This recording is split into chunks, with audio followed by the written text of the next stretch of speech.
Again, good afternoon, everyone. My name's Norman Howell. I'm the CEO of the Pipeline Industries Guild, and I'd like to welcome you all to this webinar presentation. This is the first in our series of our award winners for 2020, and this presentation is from the group that were in our Utilities Pipeline Technology Award. This entry was highly commended by the judging panel, and I'd like to welcome Tim Farley from Sanivar, who's going to speak to us about their Sanitube process, which is an innovative pipe lining product suitable for use on pressure pipelines up to 400 millimeters in diameter and operating up to 16 bar working pressure. For those of you who don't know Tim's been a member of the Guild for quite a number of years. He's the past chair of the Northern Branch, and he has worked in the utility sector for many years, and most recently for Balfour Beatty, Adler and Allen, and now he's working at Sanivar, and he provides business development services to those companies. So without any further ado, I'd like to pass over to Tim to start his presentation. Thank you. Thanks very much, Norman. Thank you very much to the Pipeline Industry Guild for giving me this opportunity to introduce quite an innovative lining product that has great resonance for the water sector in particular, with sort of PR19 now kicking in, and some of the challenges and outcomes that are expected of the water companies over the next 5 years and beyond. Also like to thank you all for giving up your lunch hour or time today to join me for this presentation. Contact details are available within it at the end. Norman will be hosting a Q&A question session at the end of the sort of formal presentation. So if you do have any questions, please use the chat function on Zoom. Norman will pick those up, and I'll do my best to answer them today in what time we have. But any that are more technically challenging, or if we run out of time, then I'll take them away and get back to you individually. So as I say, thanks very much again. So without further ado, we'll move on. So Sanivar are a Swiss-German owned company who have been manufacturing lining technologies for the last 10 years. They have a worldwide presence in lining, have done recent work in Southern Hemisphere down in New Zealand, done in Latin America, and extensively across mainline Europe. They manufacture two discrete liners. SaniLine, which is a thin wall, high pressure rated, flexible CIPP inversion liner, not dissimilar to existing lining technologies, with a curing process using an adhesive to adhere to the internal diameter of pipes. Key differentiator being ultra thin wall and the ability to operate at up to 16 bar working pressures. Which differentiates it from many of the options in the CIPP market. But the product we're going to talk about and focus on today is the Sanitube. This is a thin wall, high pressure rated liner with very similar properties to SaniLine.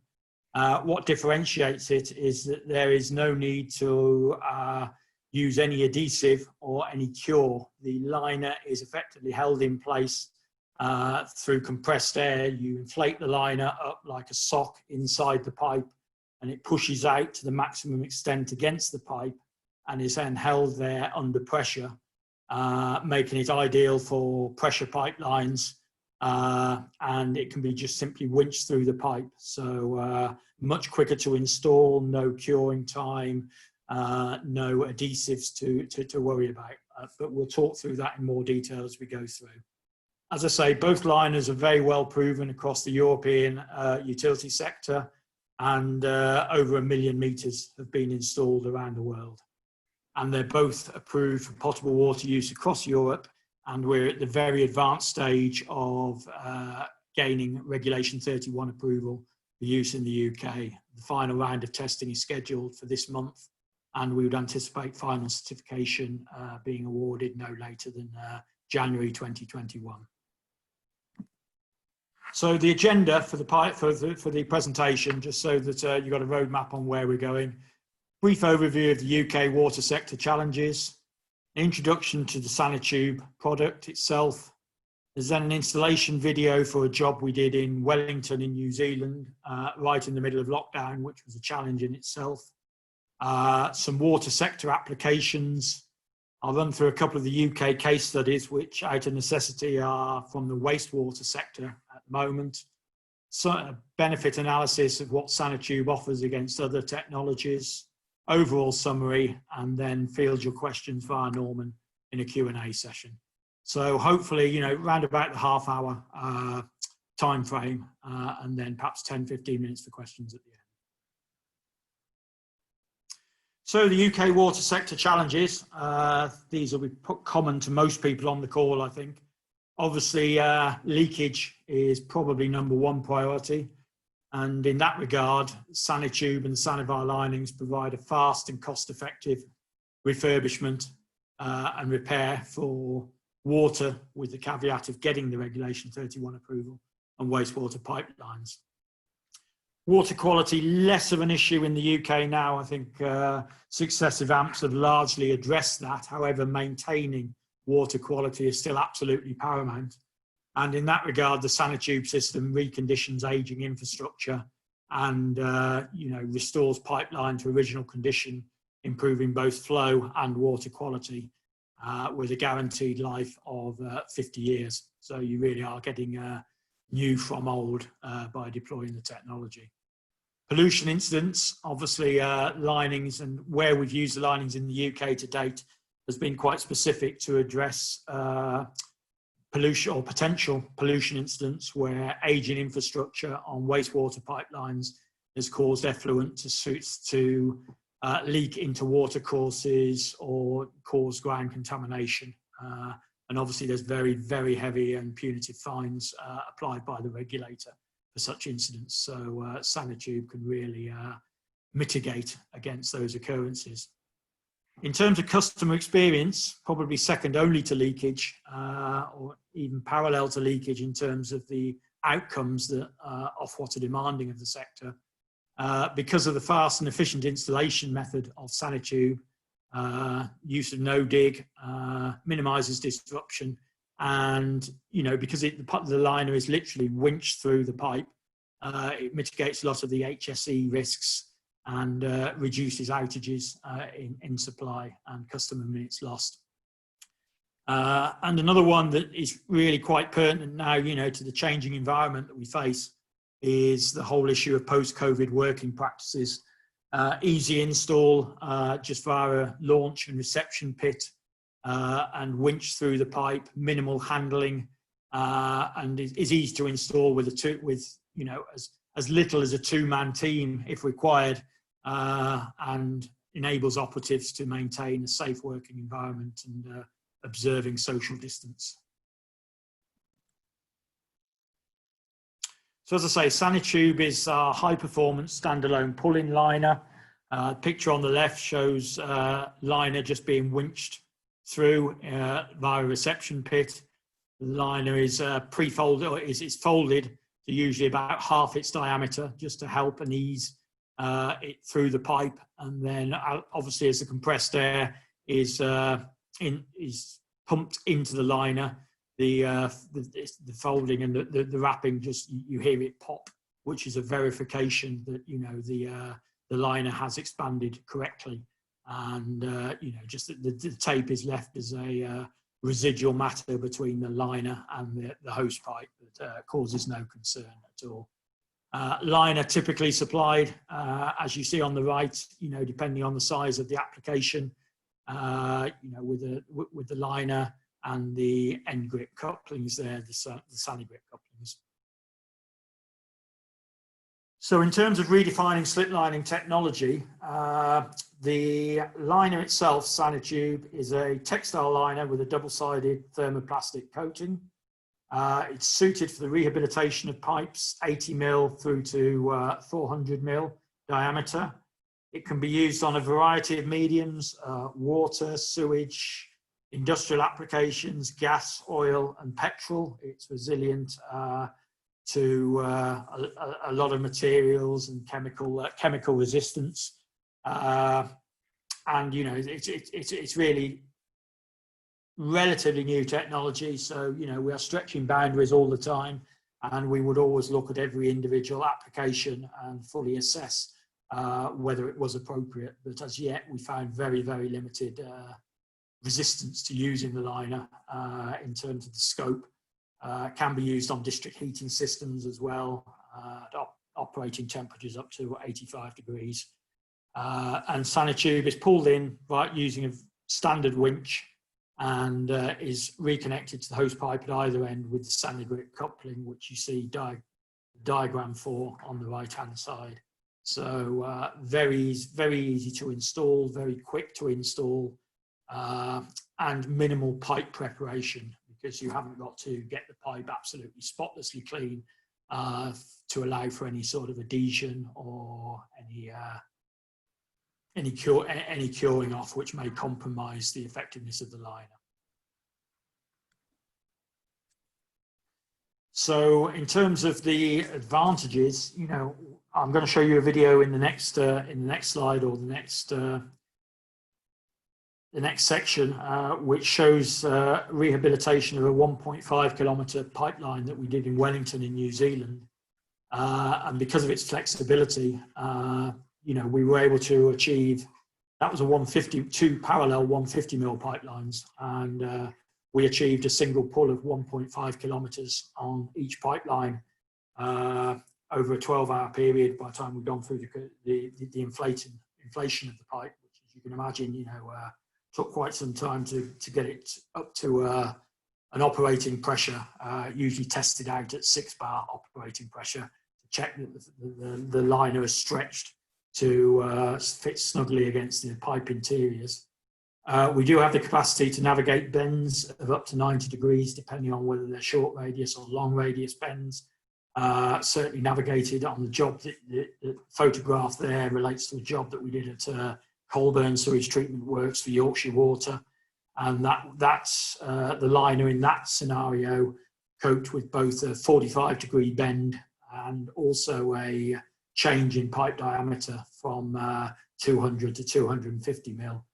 There's enough tolerance in the way that the liner stretches out that we were able to use a 200 mil liner and stretch that out so that it fitted snugly against the 250 as well on the outlet side of the job. So as I've already alluded, key advantages is no resin, no impregnation, and no curing time. Using no CFCs or any adhesion whatsoever. The only thing you might do, depending on the length of the pull, is apply a little bit of lube to help the pipe, the liner run smoothly into the bore of the pipe. Fully pressure resistant. It's been tested to 34 bar without any hose pipe or restraint, and you know, burst pressures up to 34 bar. So certainly suitable for any pressure pipeline up to 16 bar operating pressure as a minimum, and probably beyond. But as I say, we're at the stage of development where we would oversee and do due diligence on every single job that we tackle at the moment. The liner has a great wide range of flexibility, but we do want to ensure that we are installing in the right place. And what this liner does do is give you another tool in the toolbox, if you like. It's not right for every application, wouldn't be cost effective on gravity pipelines, but certainly on rising mains, sewers, etc. A very effective way of achieving a permanent repair on assets. Efficient and safe to install. As I say, the winch is the only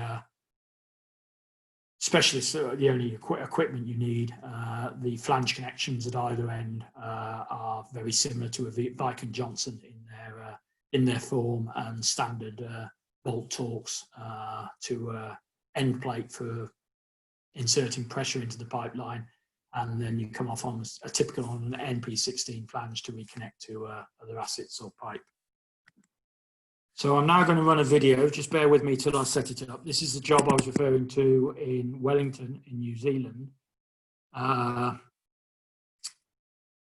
Quite an innovative job. Video runs for about 5 or 6 minutes, but it does give you a full appreciation.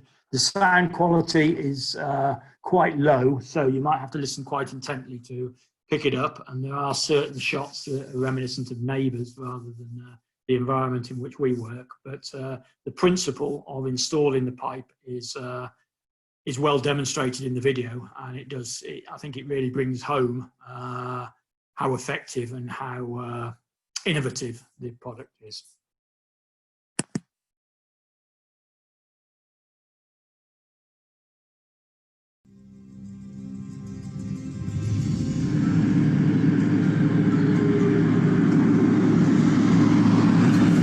It's the first in the Southern Hemisphere. It's a world record we set with the length. No one's ever put one in this long before. Sorry, Tim, we're not seeing the video again. Doing this for some... If you just stop it a minute. Max and his team. Opportunity to learn the ins and outs of it. So everyone was also very welcoming. I mean, I've got it open. Do you want me to share it? If you can overrun it, yeah. Okay, one moment. It's the first in the Southern Hemisphere. It's a world record we set.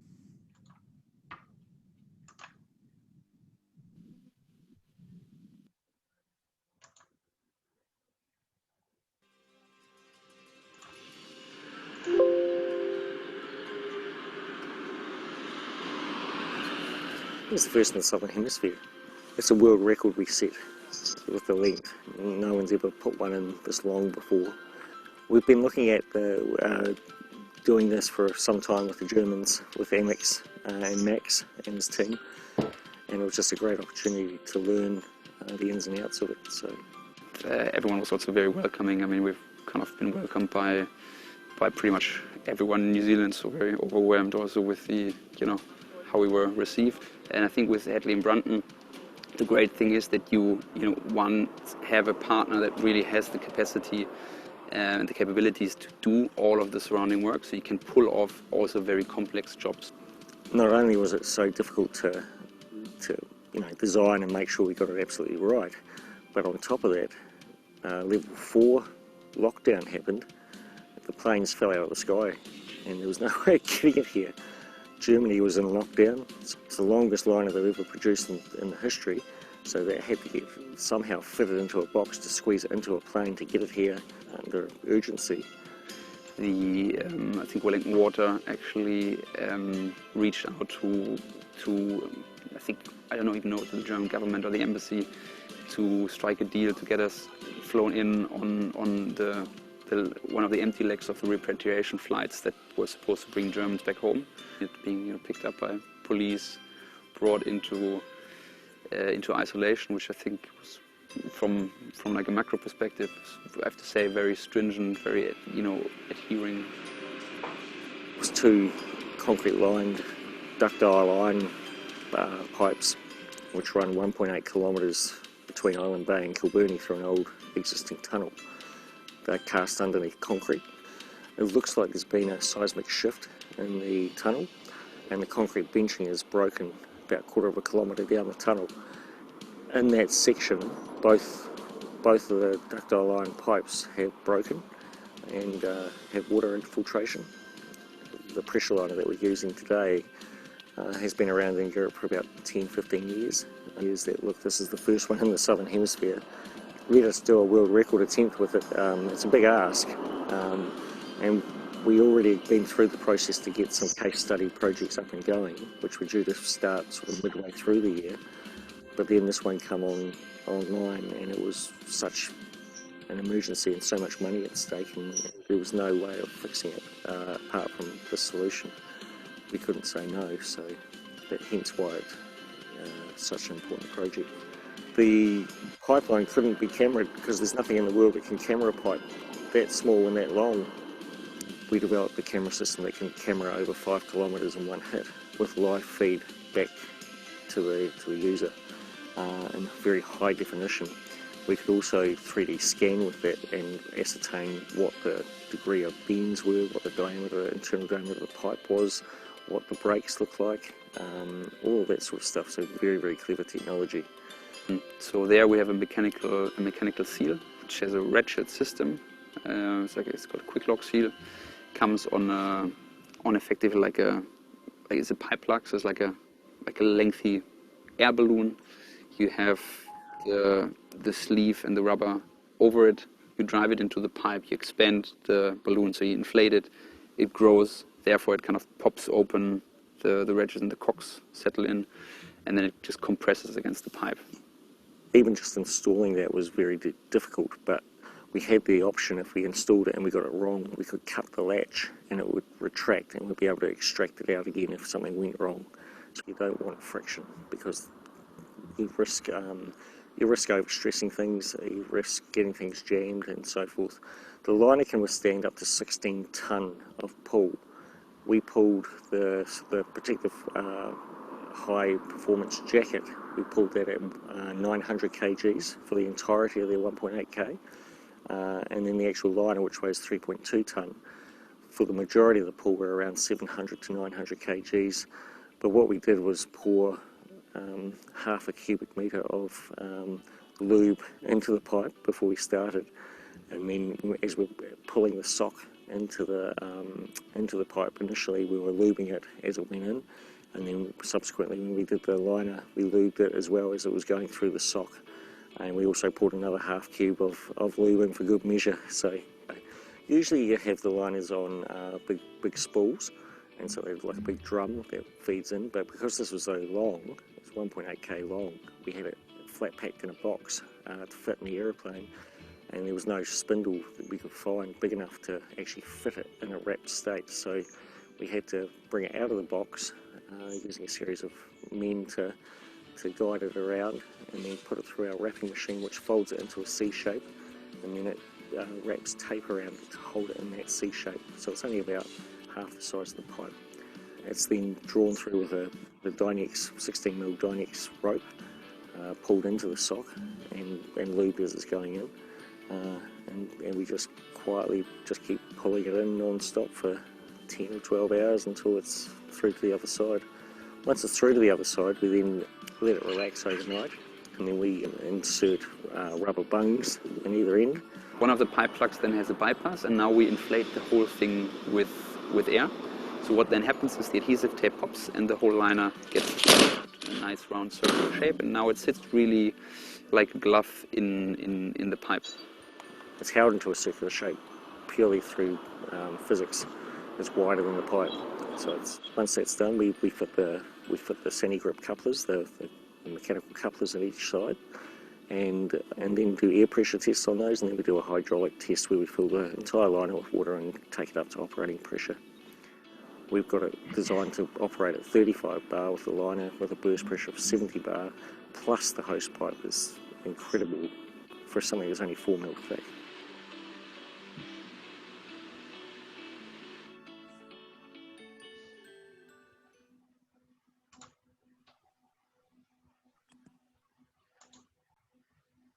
Okay, Catherine, if you want to hand back to me. Okay, I've stopped sharing now, so you should be able to share and restart your presentation. Right.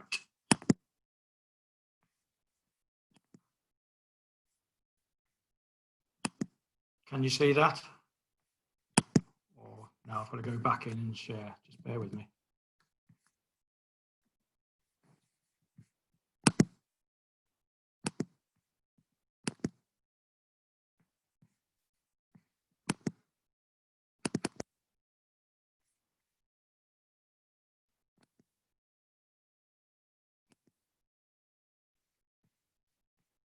Okay, so hopefully you all saw and got the concept there on the video. Thank you for facilitating that, Catherine. We were having a few problems, which is why we were a little bit late letting you into the seminar today. So in terms of the applications, I'm sure it's all going through your minds now you've seen the technology. Potentially lead pipe renewals, we are looking at another technology that has a smaller diameter but similar properties to Sanitube.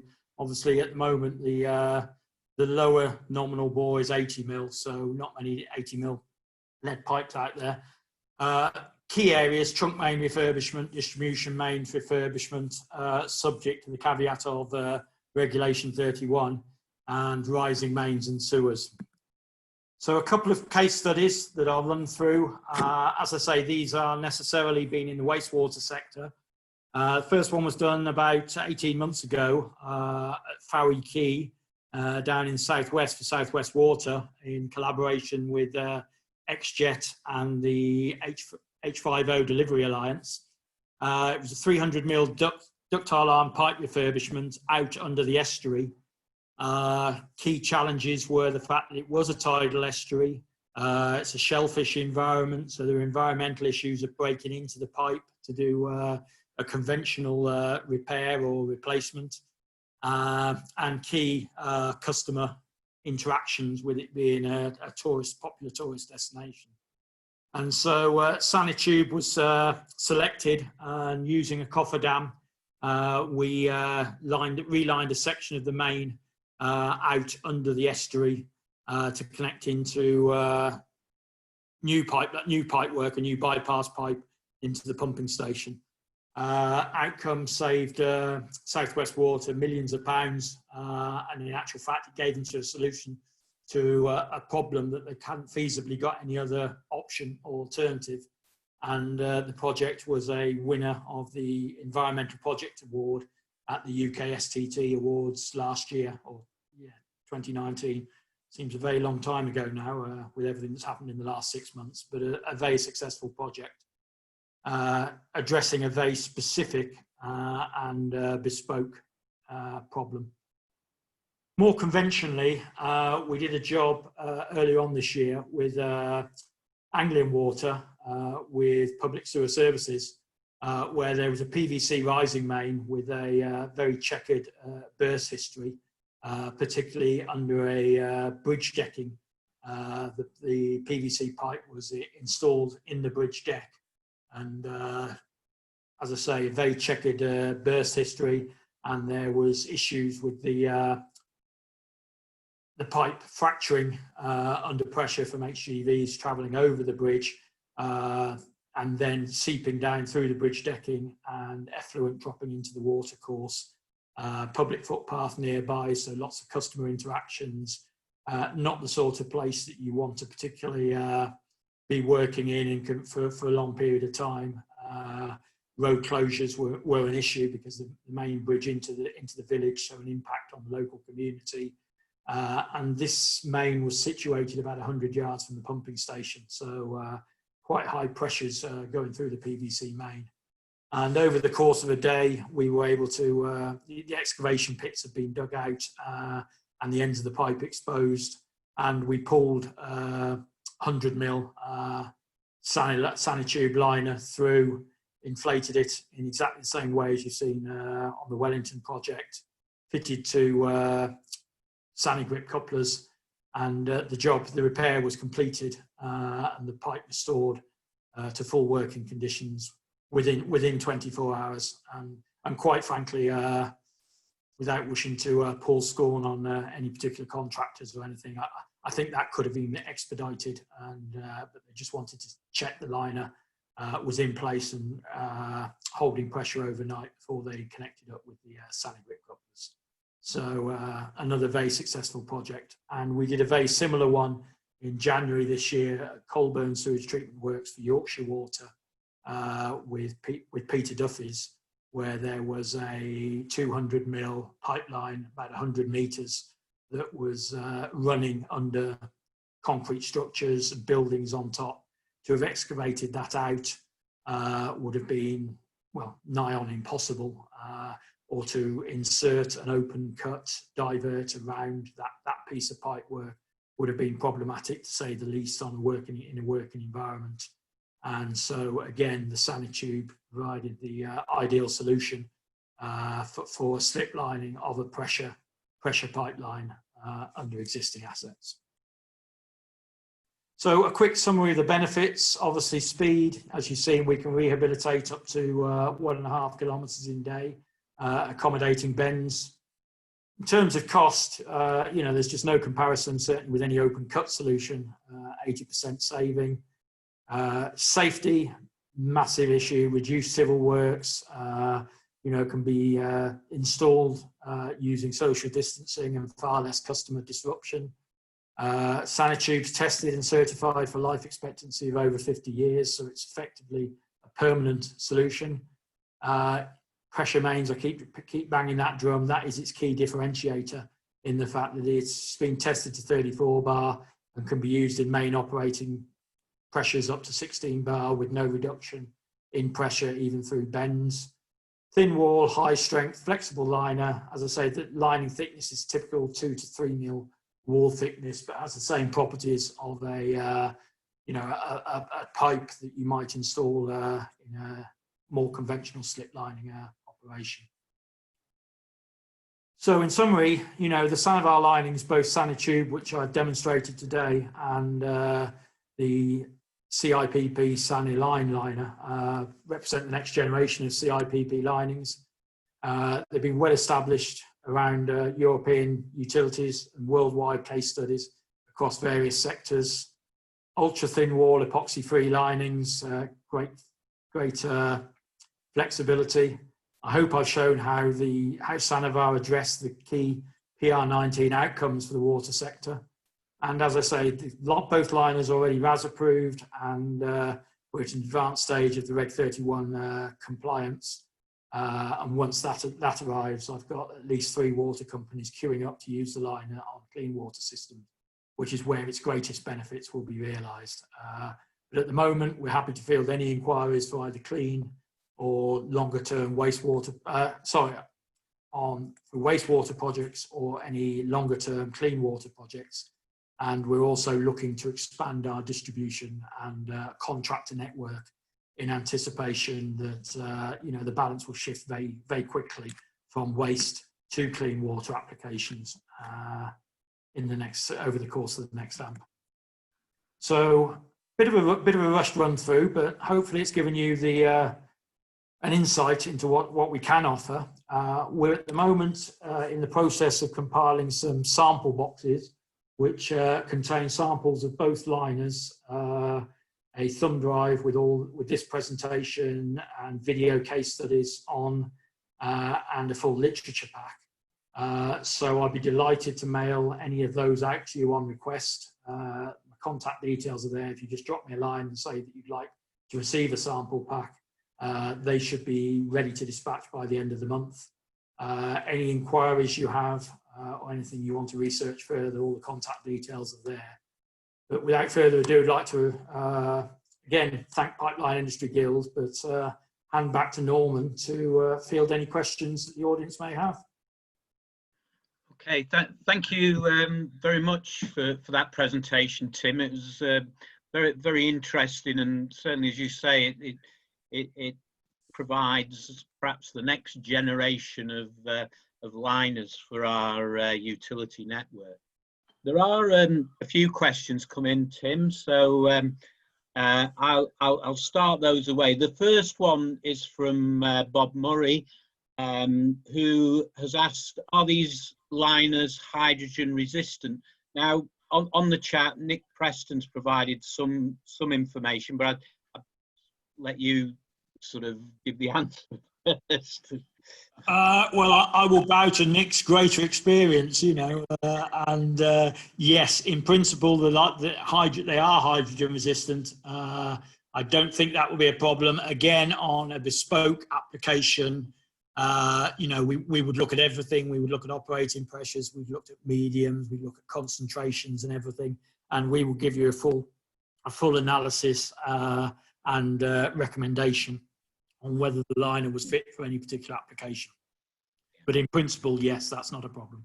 Yeah, I think Nick sort of just mentioned that with that type of polymer composition, that you can get diffusion of hydrogen, and that sort of may pose a question at joints and that. So you know, again, I think you probably need to look at that, wouldn't you? Absolutely, as you say.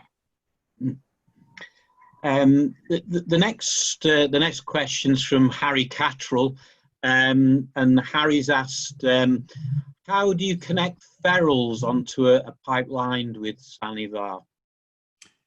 Yeah, on the conventional CIPP liner, where it is adhered to the inside of the pipe, you know, it's exactly the same as any other CIPP lining technology. You know, you normally dig down onto the pipe and use a standard ferrule around the external diameter of the hose pipe. It is more of a challenge on the Sanitube for obvious reasons, because you haven't got the adhesion to the pipe. There have been experiments done in Europe quite successfully with some robotic drill cutters. So you effectively drill in through the liner, out into the into the existing connection. So that has worked. There are various fittings that have been used in Germany with effectively a crimping tool that crimps the liner back and holds it taut against the internal pipe diameter. But again, it's something that we are seeking to develop at the moment. I will be honest enough to say that if you have multiple connections, then Sanitube probably isn't the right liner or the right system to use. I would err on the side of caution and look more at Saniline or other conventional CIPPs. But certainly it can be overcome, and there are a number of technologies out there. And again, it would be a question of looking at the particular job and coming up with the right and robust solution. Okay, thank you, Tim. The next two questions are related, really. The first is from Nick Preston, who has asked, how does Sanitube perform under pressure transits, i.e. negative pressure incidents, compared to Saniline, and if it isn't bonded to the pipe wall? And then John Gumble is on the similar theme as asked, does Sanitube have any inherent ring stiffness to remain round, or does it collapse when depressurized? You will get a relaxing when it's depressurized. You know, it's impossible not to. But what we found on multiple applications on pump systems is where you get a pulsing, you know, where you get surges. You will get it by pressure testing it up to 6 bar. You effectively stretch the liner to its sort of maximum, and it does want to hold that shape. The liners are extruded in cylindrical form, and there is a little bit of a memory function there, as well as stretching out the polymers. They don't really want to relax. You would never, well, don't ever say never. It would be in very extreme circumstances where you got any meaningful collapse of the liner, and in such circumstances you would expect, based on experience, that the liner would quickly revert to cylindrical form once the pressure was reapplied and the pumps were either turned on, or, you know, the effluent was pumped through. We certainly had no experience of any catastrophic failings of liners collapsing through either the introduction of negative pressure or the reduction in pressure. John Gumbel's asked a further question, which revolves around the same theme. He says, for rising mains, it's imperative surely that the liner has some quantifiable resistance to negative internal pressure and or external groundwater pressure. It is. Go on. Yeah, it's just a bit, if as it appears the tube has minimal ring stiffness of its own, how does it resist net external pressure? Yeah, I mean, once inflated, it does have a degree of ring stiffness. Again, you know, I would defer to the manufacturers on any given project in terms of the suitability and what the negative pressures were likely to be and the experience before recommending or proceeding with the Sanitube as the most appropriate liner. Where there is an expectation of high negative pressures, be it from groundwater or otherwise, then you know, we would probably defer to the SaniLine solution, where, you know, obviously you've got the adhesion to the host pipe. Right, okay, thanks. We've one final question from Sandra Off Dickinson, and Sandra has asked, can the liner accommodate future movement of the host pipe without fracture? Yeah, because of the thin wall and the flexibility in the pipe, yes, yeah, you know, certainly any sort of ground movement, and I think you saw on the Wellington project there, because of seismic shifts that had caused the full circumferential fractures in some places of the host pipe, you know, some pretty substantive holes. The liner has the tolerance, and because of its inherent flexibility, you know, it will certainly withstand most pipe movements. Right, thank you. That's all the questions that we have on the chat. I had just one about inflating the liner, and it revolves around using compressed air, and particularly if you're using it for potable water. Do you sort of use oil-free air, or what do you recommend for that? Yeah, I mean, ideally it would be oil-free. You know, we've tended to use Antire, or people of that ilk who are well versed with you know, the applications and pressure testing. So that's usually done through the contractors. You know, and they have the experience and knowledge of what systems to use. Yeah. But yes, obviously, when we get to the potable water scenario, the intention is to maintain the liners to the point where any chlorination, post-chlorination, or anything that was deemed necessary was minimal. Yeah, okay, because that's obviously the key to this. It would introduce the need for chlorination, wouldn't it, if you had some contamination in that yeah, which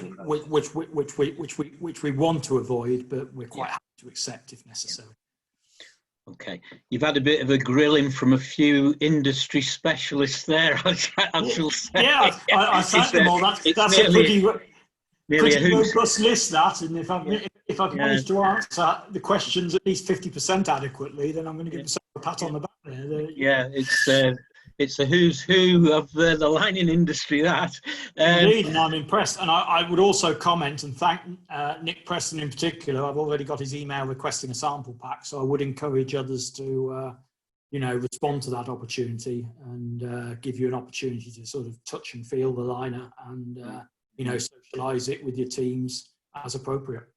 Right.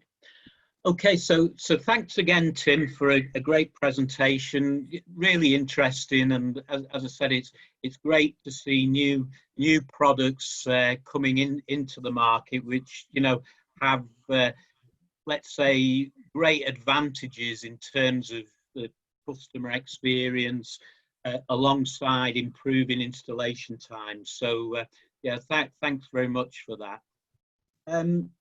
To conclude, everyone, I'd just like to remind you that the Guild are continuing to run a webinar program.